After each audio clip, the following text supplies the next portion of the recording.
Hello. King? Yeah. Hi, this is Michael Juvenal from Horror Society calling. Yes, how are you doing? I'm doing great. How are you? Just right before I couldn't hear anything. It's just like there was no connection. Sorry about that. But it's there now, so it's fine. So how are you doing? Doing good. Yourself? Awesome. So to start things off, I just want to say it's great to speak with you again. And you just finished up a successful U.S. tour, and many of the dates were sold out. It seems like fans here in the U.S. have been waiting for you to come back with open arms. It was very nice tour, absolutely. And it's been going very well, I would say, for quite a while now. You know, the band is tighter than ever. You know, my voice is better than ever. It's got to do with something good came out of being sick. You know, I had to change lifestyle and stop smoking, and I didn't know how big of an effect it had on my voice to be smoking. You know, so but it's a very big effect. It's actually easier for me now to do all the hard vocals than it has ever been. So that's a big plus. And the show, like I said to other people, if you've never seen or whether you have seen King Diamond or not before, this is the time to see it because it never looked better. We never had a better production or better put together show, you know, and we have a killer crew as well that is very much instrumental in this production, being able to go up every day at night, you know, and work so that we don't have to worry about whether things work or not. We just have to go up and do our side of things, you know. So it's a lot of things have been have developed into to what it is now. It's been a long journey to get there, you know, but it's really good these days. And we played Wacken earlier too in Europe, you know, this year for 92,000 people. You know, it was an amazing experience as well. And it was that very same production that we were able to cram into the theaters over here. Every theater had been meticulously measured so that we knew that we could just squeeze it in, you know. And to be able to do that is also I would say, like an achievement for us, you know, to be able to do that. And again, big kudos to the crew for making that possible as well. But also for us ourselves, it's a great feeling that you can take that and bring it in to those venues and show the fans the entire production and not just part of it, you know. But that's the same production that was at Wacken. We can adjust the width of it a little bit, you know, but by setting the sides, the backdrops, side drops as we call them now, you know, they can be set at different angles, so it makes it even wider. But it's still, there's nothing that was at Wacken that wasn't done and shown over here. That's awesome because it's just not a King Diamond show without the full stage setup. No, it's not. I mean, absolutely not. And that's, for me, you know, it's not like it'll ever come first before the music, but it's attached, they go hand in hand. It always did with us, you know. But we've been able to, the last couple of years here, I mean, it all has to do with, there's some good coming out of that bad experience I had. When we tried again, we did 2 shows in 2012. You know, Sweden Rock Festival and Hellfest in Europe, big festivals. We spent every dime we got on the production. We didn't know if it was our last 2 shows. I didn't know if I could play a full show at that time. So we went over. It was not till we started the rehearsals in Denmark that I found out that, okay, I can do a 9-minute show with a production like that where there's stairs and up and down and all this. And at that time we said, hey, if we can't do one of these, let's go out with a bang, you know. And at least we did that, we achieved that. So that production was then done at that time, and we've then since built on it and expanded it and refined it and all that stuff, you know, to what you saw this time around.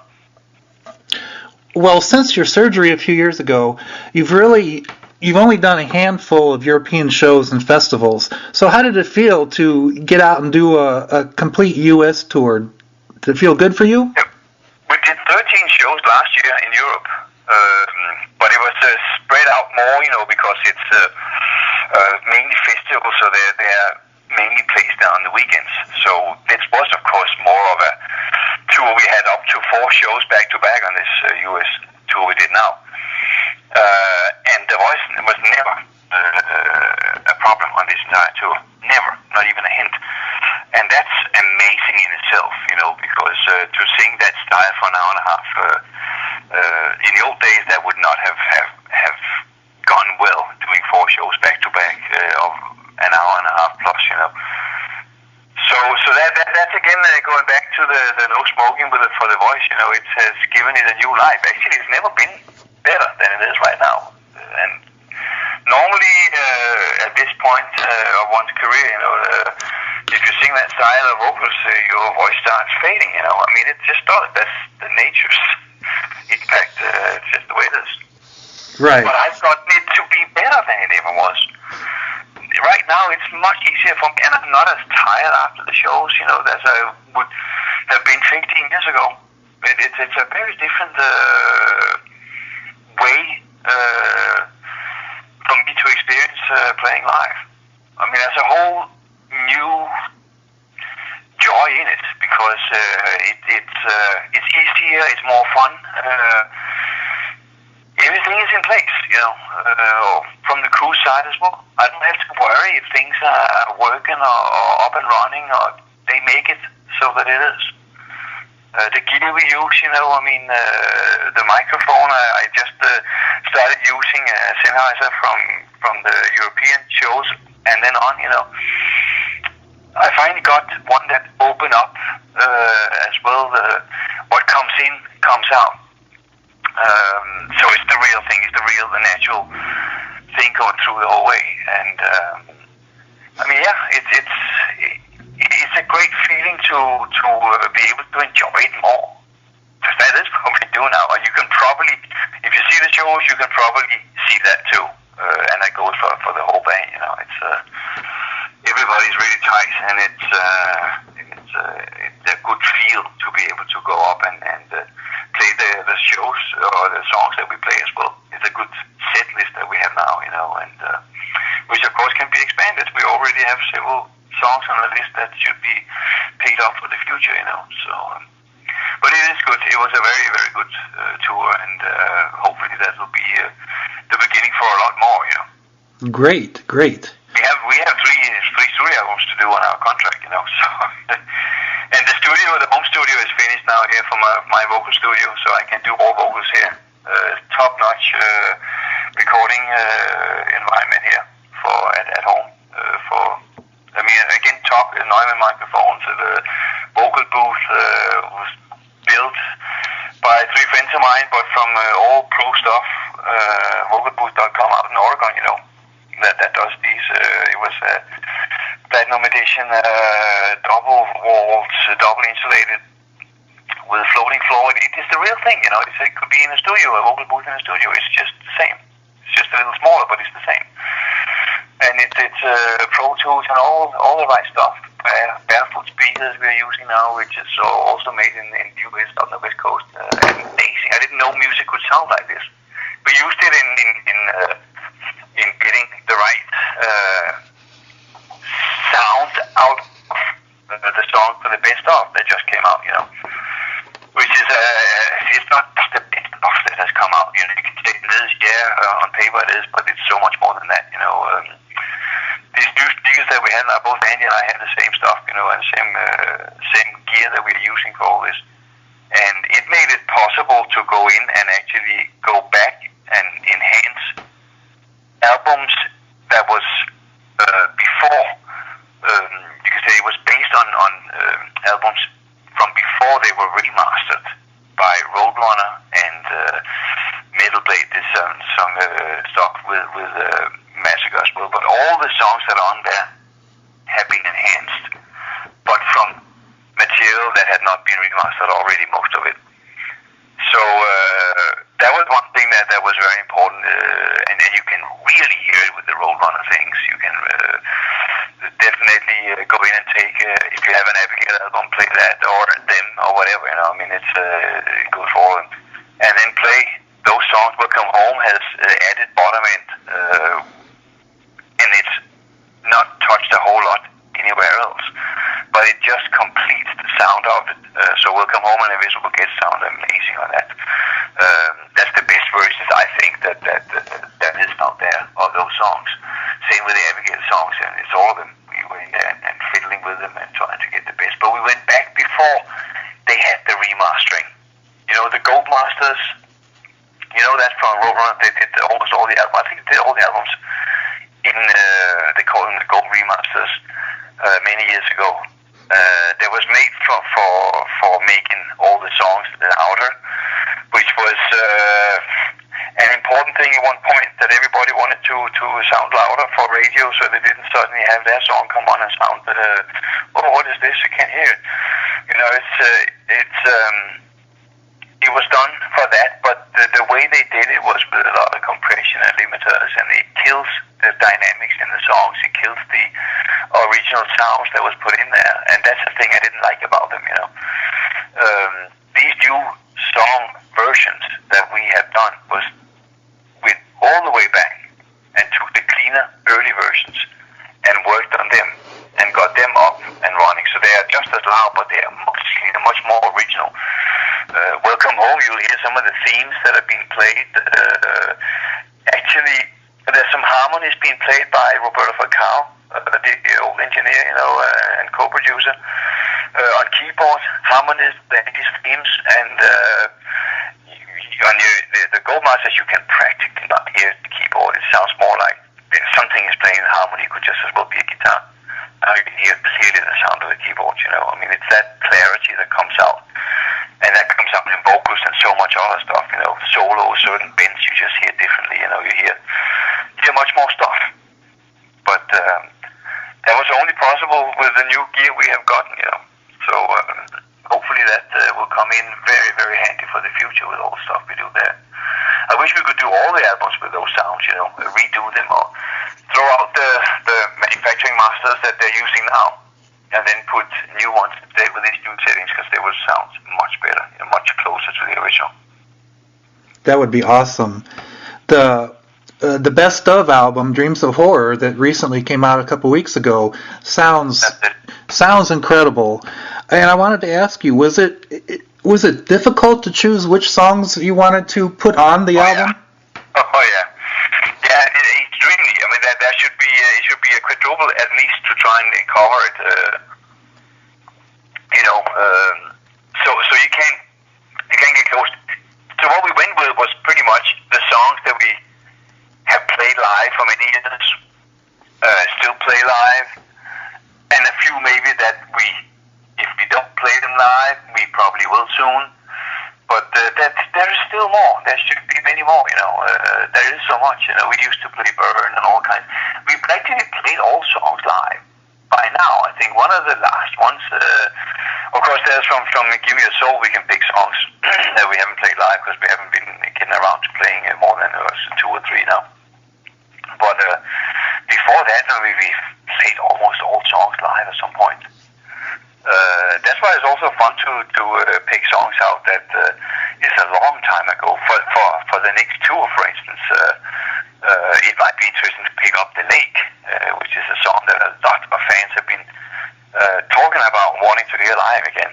We only played live way back when it came out as a B-side, and later as a bonus track on CD, you know. But a lot of people, and I would love to sing that again. It's talking to the other guys too, they would like to play it, you know. So it's probably one you're going to see. But there are other songs that would be great to play. Black Devil from House of God. We didn't play any House of God songs on this tour. You can't get around to everything. You want a certain flow to go through the set.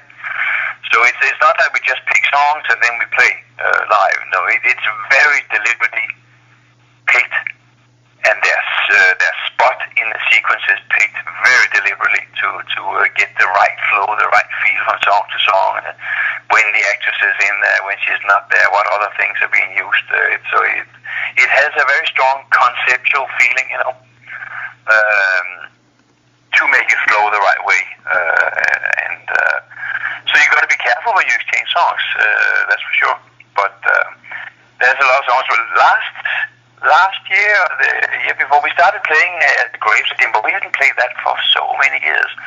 And it's quite complex to play, you can quickly, we don't because we rehearse, of course, but there's lots of tricky places. You have to keep your tongue straight in your mouth, if you want to do it right. So it's a difficult song to play, but it's nice when it works, and that's most of the time, so. But there's so many songs to choose from, so it was very hard to choose. But you go by then, okay, what have we played live recently, or what did we used to play not too long ago, and so most of those songs are in there. Awesome. But again, Halloween is not there. For instance, just one I was thinking about now. Hey, wait a minute, Halloween's not even in there. Right, and that's one of my favorites, and I was going to ask you what about that one, but you just answered it. And one of the things also we played it from Halloween, and then we were just planned actually the night before in San Francisco, and then Los Angeles on Halloween, and then in Las Vegas the day after. We decided to play it there, on this tour. It was not really part of the set and all this, but and then. I was planning on, we can rehearse it at some sound checks before. I only got to rehearse it once. I listened to it one time on the bus. I haven't listened to it for 10 years maybe or so. Of course I listened to it, but no, we didn't put it on that album. Yeah. So it's been a long time. So I listened to it once on the bus, and then we did it that sound check that day. And it was as if we played it the whole tour. It's one of those songs like Evil and so on. There are certain songs I could, family goes to, I could sing them while I sleep. Because they are so deep in your bones, And that's one of them. And it was meant not to be played a whole lot, because it's a kind of a long set we are playing for theaters and stuff, like you play an hour and 35, something like that. I think it is total with Halloween. Halloween used to be a very hard song on the vocal cords to sing because of all those extreme highs here and there, and it just has a tendency to wear the voice down. Like I said, I haven't sung it for a long time, and but now with the way my voice is now, it was a piece of cake. It was absolutely so easy, and it was not wearing on my vocal cords whatsoever. It's some of these strange things that have happened, the No Cigarettes, it's just really done amazing things to my voice. I can't believe what big of a difference it has made.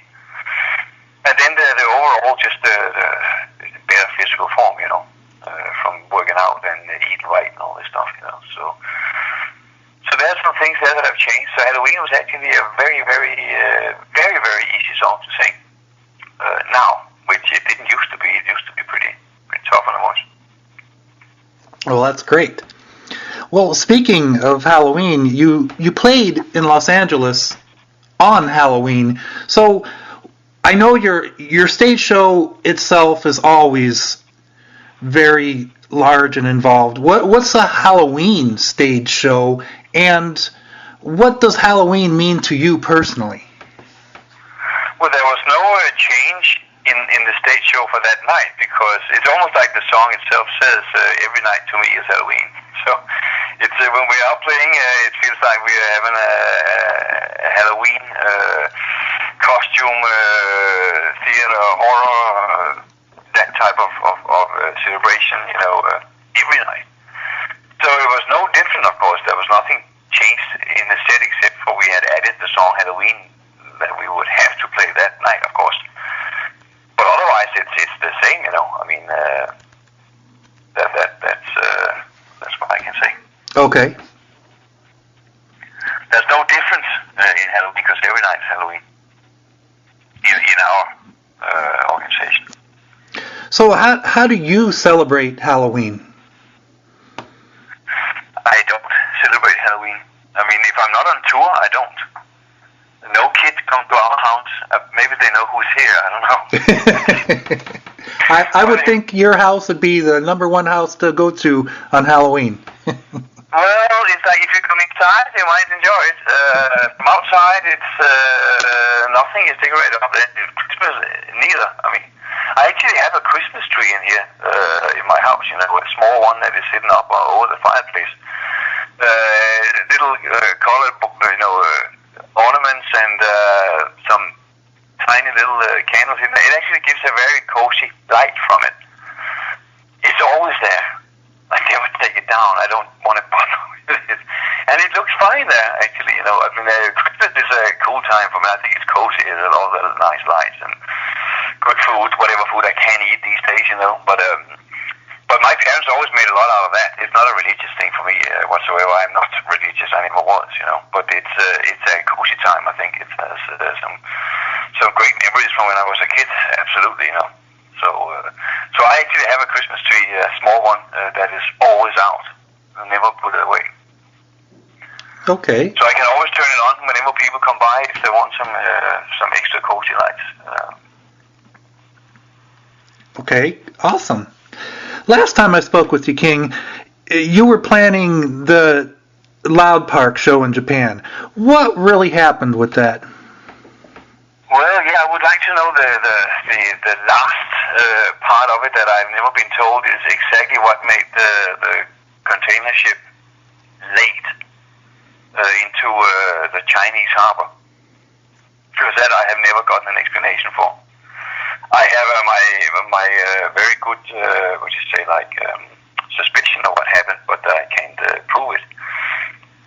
But the ship left, I think it was Hamburg. It was trucked from Copenhagen to Hamburg, and then it went on a Chinese ship going to, I can't remember what the harbor is called in China. It was going to go in there and then go on to a Japanese ship and go in from there to Tokyo. That was the whole trip. It was supposed to be there 6-7 days before the show. Those are pretty much guarantees that they give you, you know. On the way, somebody, and I don't know who it was, that suddenly found out. Somewhere it said that the ship was 6 days late, or delayed. And so immediately the shippers were called and asked, what the hell, this cannot be true. How can this happen suddenly? And they said, no, it's not. What it says here and here, but that can't be right, because that's, no, it's not. Will you please check, because it does, but it's not. Will you check it? Okay, we'll check it. And then, oh my God, I don't understand this.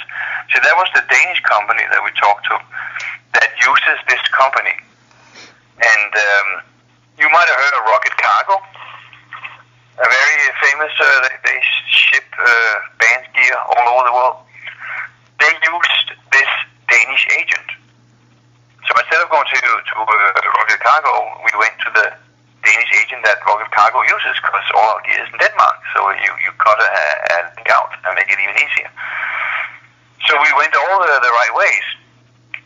What happened then was it got late into the Chinese harbor, and there was no way that it could be made in time, because they were way overdue there. There was one way it could have made it to Japan in time, and we made a deal with the Chinese promoter, or the Japanese promoter, to actually fly it from, and this was it. It had to go a certain way. It would have to be imported into China, and then trucked up to Shanghai and flown from Shanghai to Tokyo. Then it would be able to make it on the day of the show. So it would cost us each $25,000, I think it was, for us and for the promoter, and we both agreed that it was worth to do that to make it happen. But the Chinese did not allow it to enter their country, even though the Danish embassy in China was involved. And I think the Japanese was as well. So both embassies were involved in trying to solve this matter of importing it into China, get it on a truck up to Shanghai and then fly it out. But that import-export were not, they wouldn't allow it. So it got stuck there. It sat there for, I think it was 2 or 3 weeks before the container was put on a ship out from the Chinese harbor back to Copenhagen. So that was what happened. But I have a feeling that, but I can't prove that. So, but I have a feeling that they went in and picked up some cargo they shouldn't have picked up, just because they maybe could make a lot of money on picking up some special cargo somewhere on the way, which they should not have done. Right. That is my guess. So it's like, if you do it again, this is not a way that you can trust to get it done. But it would cost so much more to fly that production over there. That would be insane. It would not be very feasible. Then you have the last option where they've done that before too. If we want to do it again, because I would love to go there and play. But that would be for them to come in and take all the measurements, fly to where we store our gear, and our crew would set it up, and they can come and then they can replicate it, to put it short, or replicate most of the things. We can bring some of the things with us that wouldn't cost that much to bring, but all the big heavy parts they could replicate and have it over there if they want to. That would probably be the cheapest way to do it. And that's really too bad, because when I spoke with you last time, you had mentioned that you might be planning on filming one of the shows there for a live DVD, and I would. If the prices were all set up, we were all in agreement on that. Yeah. Yeah, I know the fans would love to see. They were set up for that. Yeah. You're right. The fans would love to see a live DVD. Oh, I know, but it's like that. I would too, but they cost money to do. Sure. We could have filmed Wacken show, but when you find out what it costs, and it's not done there, just getting the tapes. That's not when it's done. You have to get it yourself, and you want to be able to fix up their edits, with your own edits, and you need all the tapes, everything, and go into a studio afterwards and refine it to what you want it to be. So it becomes costly very quickly, and it's not us that does it. It's of course the record label that has to do it. So it's up to them if they find it feasible. And these days, with all the phones and all this stuff that is everywhere, filming your stuff, I know it's nothing close to what it can be on a DVD or whatever. But there are these problems today with bootlegging, of course, that a record label has to be aware of. They can't just do it and spend all the money and get nothing back. Then you don't get far, of course. Right. It has to be profitable for them to do it. And with the way it is these days, you release something, and a couple of days after you can find it on the internet, right? It's like that with a lot of things. I know our fans are very, very supportive of us, and I believe that there is something in there. But still, it's not our decision to make. We don't have the money to go say, hey, we're going to do a DVD now, no matter what. It has to be with the record label involved. So you can't just say that we should do a DVD. Yeah, we would fucking love to do a DVD. It's what is it? A career overdue, pretty much. It's not just 10 years overdue. It's a career overdue. We never did one. Right. So that's it with the many things, but it might happen. I know Brian Slager mentions it and says, well, maybe the next tour begins. I've heard that before, and it might be if the right circumstances are there. Like I said, we almost were there. There was planned for the Japanese thing to happen, Then we looked into it. Metal Blade, I have the emails from Metal Blade to forth and back where the prices were quoted for what it would cost to do it at Wacken. And when I saw it too, because it's not just what they would charge, it's also all the stuff that would come afterwards. And then, does DVD sell today? Well, I know our fans would love it. I think they would support us because they have done so far extremely well. So, but it's not my decision to make, Right. Well, King, I know we're almost out of time. I just have one last question for you. I would love to tour. I can tell you to tour, just in relating to the same kind of thing. There are places on the U.S. tour we didn't go because well, I can't say no one wanted us, but it had been a while and not everybody believed. It's like, hey, let's see some proof that you can do well here. We didn't play Florida at all. There was other places we didn't play. We usually always play San Antonio, and there are other cities too. That was, but again, we can't decide. We can't say, hey, we're going to come play Florida. Well, if there's no promoter there that wants to try and see if it'll happen, it doesn't happen. We don't go and hire theaters ourselves and set up shows. It doesn't work that way. So, but next time I'm sure that there will be some now that they've seen that this was, well, we could have done more shows, so we could have done 2 more in New York, maybe an extra one in San Francisco, maybe LA too, several in Chicago. There was many places where it could have been like that. But it wasn't, and some fans of course say, well, why don't you just, you have a day off the day after Chicago? Well, first of all, we would start a thing where we would play 6 days or so back to back. We don't do that. Then we risk to have to cancel suddenly for some reason, and that one day is actually a driving day to get to that next city, So once you schedule a thing in, you can't just add to it, just snapping your fingers and say, we'll just do this. There are reasons why we don't just add an extra show for Chicago, because we should have played a bigger place or more shows there. But it's very difficult, of course, to explain, because you can't sit there and go up on the internet and explain in detail how it works to set up a tour. We are very involved in it ourselves, but it's a big thing to do, So it becomes difficult sometimes to in a clear way, make you understand what it is, and that we would love to come and play. Are you kidding, man? I mean, that's well, I'd love to go to South America and play. I'd love to be in Australia, Japan. I mean, absolutely. But it has to make sense. Otherwise, we can't do it. It's not like we are billionaires and we're not even millionaires. We're just, hey, don't worry, we'll just come play in your backyard. You can't do it, So but it's very difficult sometimes, because you want to explain. You want people to know, why are we not in Florida on this tour? Like, if it was up to us, we would be. Are you kidding? Of course we would. But there's a lot of dilemmas that is hard to.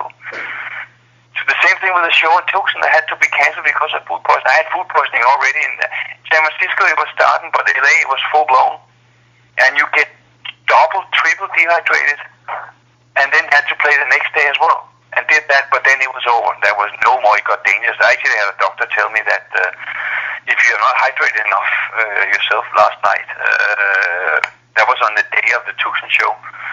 He said that if the test shows that you're not hydrated enough, back up, I'd have to give you intravenous, a drop, something like that. And I'm sorry to tell you that there's a chance you can have heart failure. What? Yeah, because your situation, your heart might stop. Oh, you're telling me I could die if you had to do that? Well, let's cross our fingers and flip the coin or whatever. I mean, so that's how far I was in Tucson, where you find out that, okay, that's not going to happen again. Where if there's dehydration and that stuff, you don't just continue playing like we did, because that got dangerous without knowing it. Got real dangerous. I felt, of course, in my body how horribly I felt with that food poisoning, but. And then you have to explain why, it's like, oh, fuck, man. Of course, you owe that to people. But it's really hard to explain, too. Why don't you just do the next day? Well, we're traveling, and, it's very difficult, sometimes. Oh, that must have been terrible. It was absolutely horrendous. I mean, that thing was the worst I've ever felt on any tour physically. And then had to play anyway, played a couple of shows. Are you talking to the next one? Oh, you're kidding. Have you written that to her? Yeah. Oh. Well, will you let me know when it's fixed? Yeah, we'll do. Okay, so you get an extra few minutes. So the internet stuff does not work right now. The next one is on Skype. Right. So I know we're out of time. I was just talking to my wife. If you didn't know, maybe you thought I was talking to myself. I was just talking to my wife. The next day interview was trying to get through on Skype, but it doesn't work quite right now.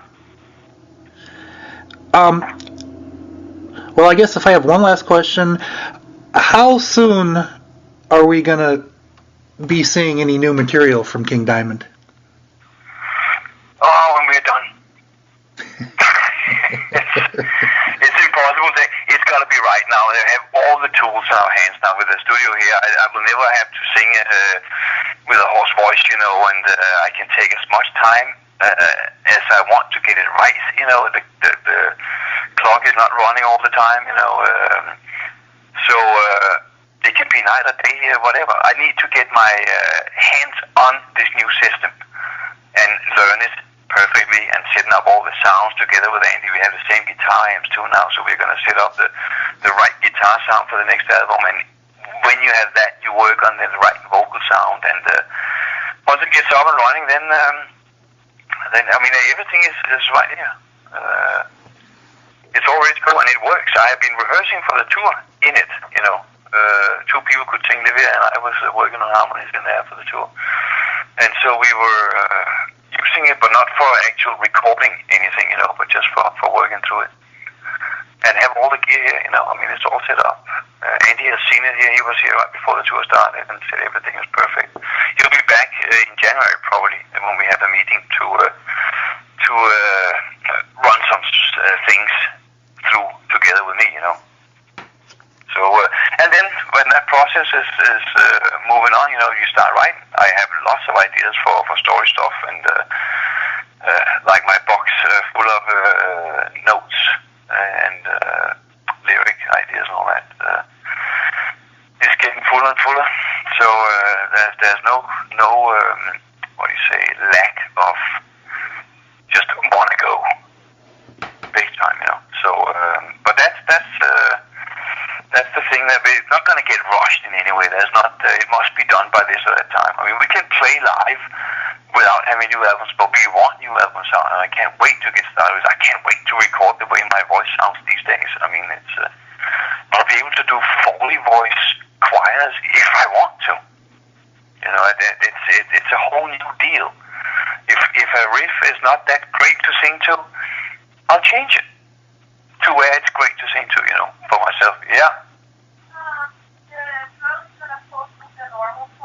No. Okay, so we're done now, I guess. Great. Well, thank you so much for taking time out to speak with me, King. I look forward to new material from you, and your best of Dreams of Horror is out now on Metal Blade. I wish you nothing but the best of luck with your health. Thanks, man. And you too, it was great speaking with you again. You too.